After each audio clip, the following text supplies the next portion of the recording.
Hello, je te retrouve dans une vidéo un peu plus posée que d'habitude. On va discuter aujourd'hui, ça va changer des vlogs en archi que j'ai l'habitude de faire. En fait sur Insta je t'ai laissé une boîte à questions où tu pouvais poser toutes tes questions. J'ai répondu à la majorité mais il y en a certaines que je préférais aborder un peu plus longuement et surtout en vidéo parce que j'ai plus de choses à dire et je pense que ça peut être intéressant. Si tu me suis pas déjà sur Instagram, je te laisse aller me suivre, ça va te permettre de pouvoir participer aux prochaines fois qu'il y aura des questions. Donc j'espère que ça va te plaire et c'est parti.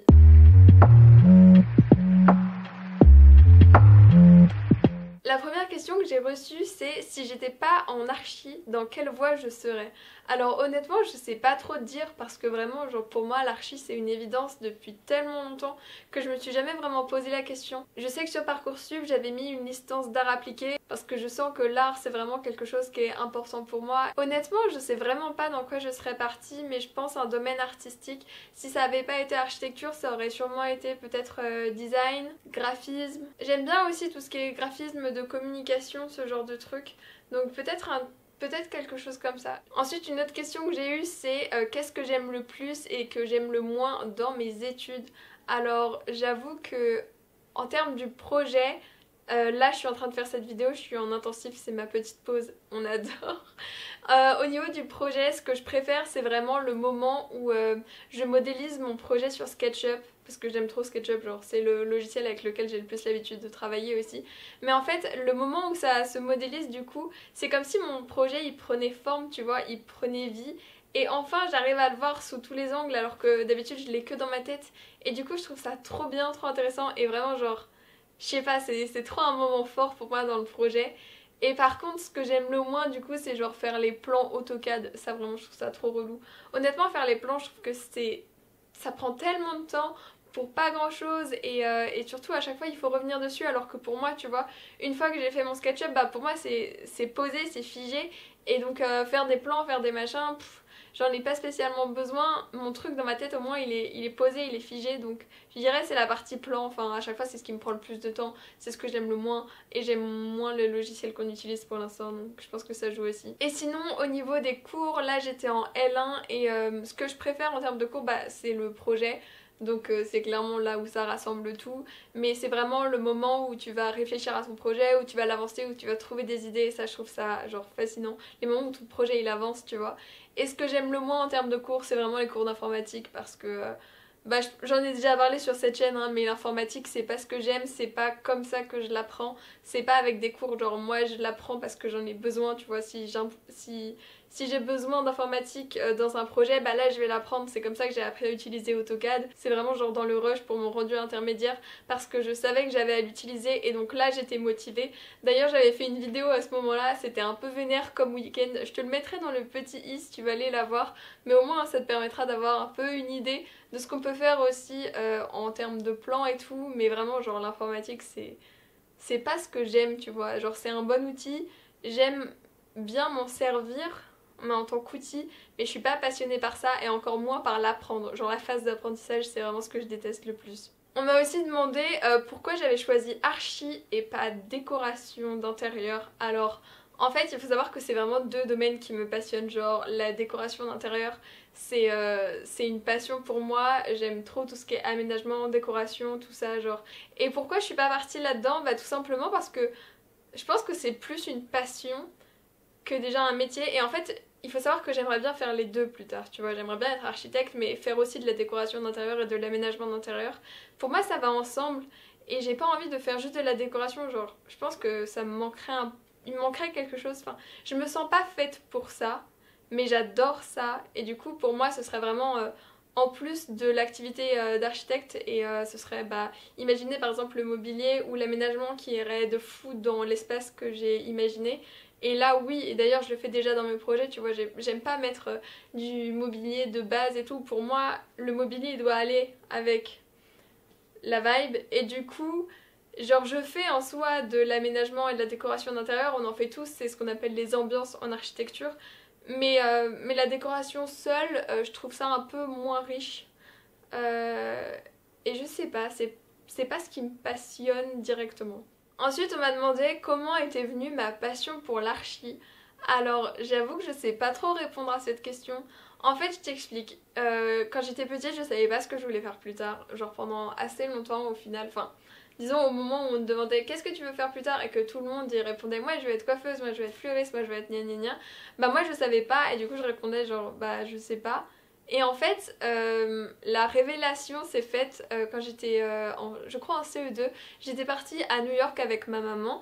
Et on était allé au MoMA. Et en fait, au MoMA, il y a notamment le travail de Andy Warhol, tu vois, des petits artistes, des petites œuvres, des trucs de ouf. Et moi, j'ai passé une demi-heure à regarder des maquettes de garage de voitures, à observer comment c'était fait, à me dire ah ouais du coup ça passe comme ça et ça fonctionne comme ça et tout. Et j'étais tellement fascinée et j'avais, je sais pas, j'avais 7 8 ans et j'avais trouvé ça tellement intéressant et j'étais vraiment genre fascinée par ça. Et c'est là que ma mère m'a dit mais Louise ça te dirait pas de faire de l'architecture? Et j'étais en mode ouais. Et c'est vrai que quand j'étais petite, genre j'ai passé mon temps à dessiner des maisons, faire des plans. J'avais inventé une caravane sur 3 étages, genre c'était une caravane maxi qui était genre trop stylée. J'avais fait tous les plans et j'imaginais tout le temps des maisons dans les endroits où j'allais. Genre il y a même une vidéo de moi qui suis en train d'imaginer l'aménagement d'un château d'eau en maison. Enfin, je te dis, ça vient de loin, donc je sais pas comment ça m'est venu. Je sais pas d'où ça me vient, mais je sais que ça c'est là depuis longtemps. Et il y a un truc aussi, c'est que j'aime beaucoup les sciences et tout, mais c'est pas ce dans quoi je suis la meilleure. Enfin, genre, je suis pas un génie, tu vois, en sciences. Et j'aime beaucoup les arts, mais je suis pas non plus un génie en art. Et genre, l'architecture, c'est un peu la fusion des deux. Et pour moi, c'est un peu le juste milieu, tu vois, entre les sciences, les maths, la géométrie, la structure, le côté un peu rigoureux et l'art qui est un peu plus funky, folklorique. Et en fait, genre, pour moi, l'art, c'est trop libre. Et pour moi, les sciences, c'est trop strict, droit, fermé. Et genre, la réunion des deux, bah, c'est moi. Enfin, genre, c'est ce qu'il faut pour moi, c'est le bon équilibre. Donc voilà. On m'a demandé aussi par rapport à plus tard si je voulais être architecte libérale ou salariée, si je voulais travailler en agence ou alors être à mon compte, monter mon propre cabinet. Clairement, je pense que je suis pas trop faite pour travailler en agence, que je suis pas trop faite pour travailler avec un patron. J'ai un peu de mal avec ça. J'ai un peu de mal avec l'autorité, tout ça. J'ai un peu de mal aussi beaucoup avec tout ce qui est horaire fixe, tout ce qui est tâches fixes, tout ce qui est genre ne pas pouvoir gérer moi-même mon temps comme je l'entends. Ça pose problème, hein, genre je le sens là en archi et tout en cours, ça me pose des problèmes et donc je me dis vraiment genre je sais pas comment je vais faire pour travailler en agence. Pour moi je me vois et je me suis toujours vue à mon compte ou avec un petit cabinet, tu vois, je me verrais bien genre monter mon cabinet et avoir peut-être un assistant pour faire les plans et les tâches un peu ingrates, enfin les tâches que j'aime moins et qui sont moins intéressantes où c'est vraiment juste bah reproduire ce que j'ai dans ma tête mais de manière cotée et tout et donc ça pour moi genre ce serait plus le travail de quelqu'un d'autre mais en tout cas moi je me vois plus à mon compte, peut-être aider d'un assistant pour ce qui est plan, modélisation et ce genre de choses un petit peu plus fastidieuse qui prend plus de temps et qui est moins intéressante. Mais je me vois pas dans une grosse structure, ça c'est clair, net et précis, je pense que je suis juste pas faite pour. Et je me vois pas non plus faire que exactement de l'archi, enfin j'aimerais bien que ça soit un peu couplé avec d'autres choses, donc je te parlais notamment de l'aménagement intérieur, mais peut-être aussi avoir plus un domaine artistique aussi à côté, enfin je sais pas, mais j'ai tout le temps besoin de faire plein de choses en même temps, la preuve j'ai une chaîne YouTube en même temps que mes études, et du coup je me vois pas être genre que archi et que une petite pièce dans l'engrenage d'une grosse agence, mais je me vois plus être une grosse pièce dans une petite agence qui serait genre la mienne, où je choisis les horaires, où je choisis ce que je fais, où je choisis mes projets et les gens avec qui je m'entoure, et faire d'autres choses à côté, enfin ne pas vivre que de ça. Enfin voilà, ça c'est un peu ce qu'il y a dans ma tête pour l'instant, ça va sûrement évoluer et je pense que dans quelques années quand je regarderai cette vidéo, ça me fera bien rire, mais en tout cas c'est ce à quoi je rêve. Et pour la question de où est-ce que j'aimerais travailler, du coup,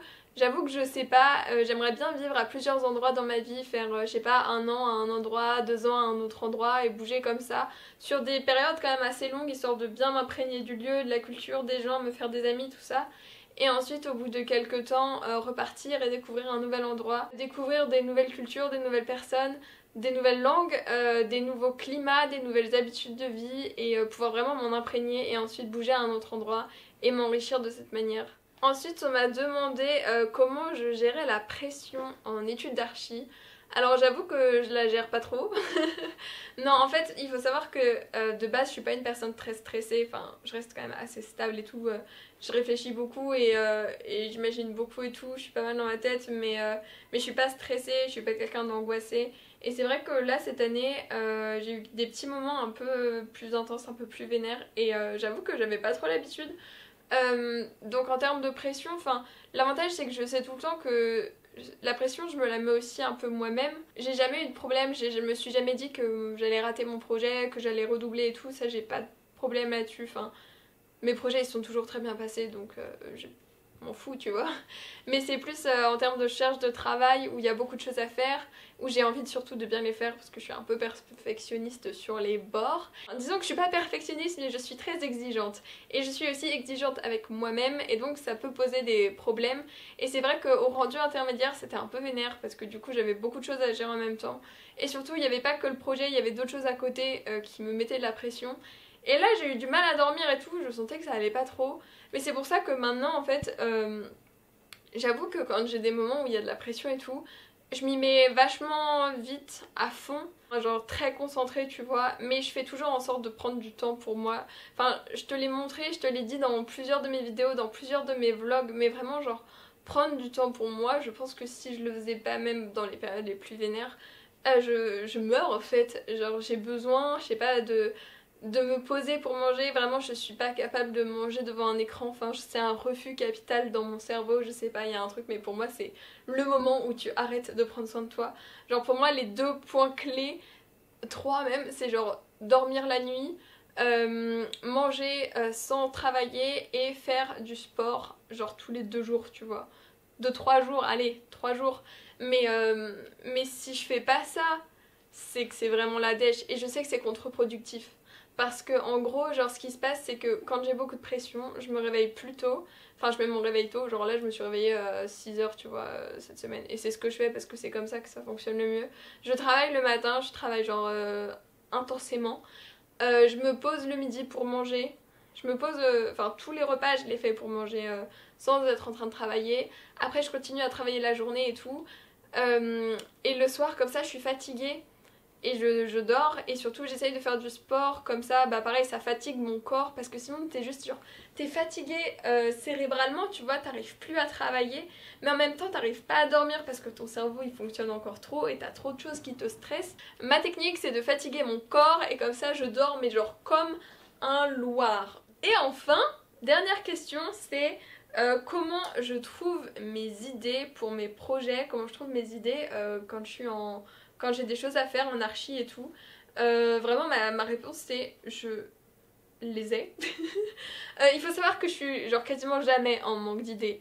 Je suis une personne qui a toujours beaucoup d'idées et du coup bah par exemple pour cette chaîne YouTube j'ai toujours plein d'idées de vidéos. Genre si j'avais réalisé toutes les vidéos dont j'ai eu l'idée, cette chaîne serait saturée. Non mais vraiment genre j'ai trop d'idées dans plein de choses et du coup moi j'ai jamais eu de panne d'inspi dans ma vie, ça n'existe pas.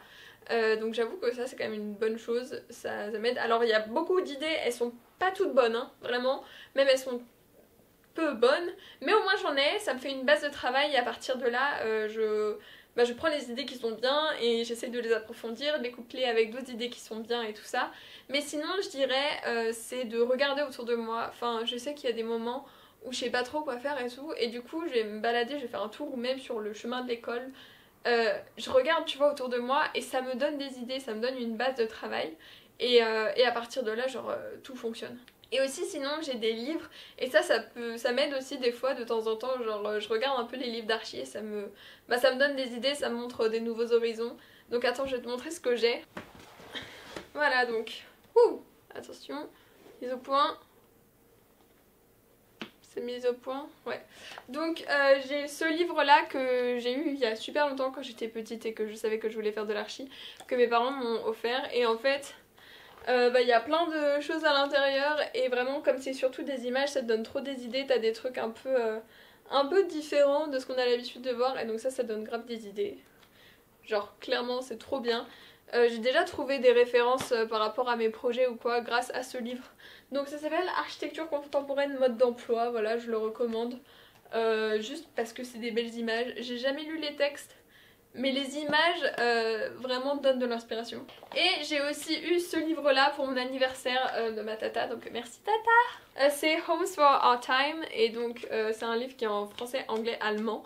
Ça c'est trop cool, c'est vraiment 3 langues que je parle, enfin allemand un peu moins, mais français, anglais oui. Et du coup dedans c'est donc pareil, alors là c'est des maisons.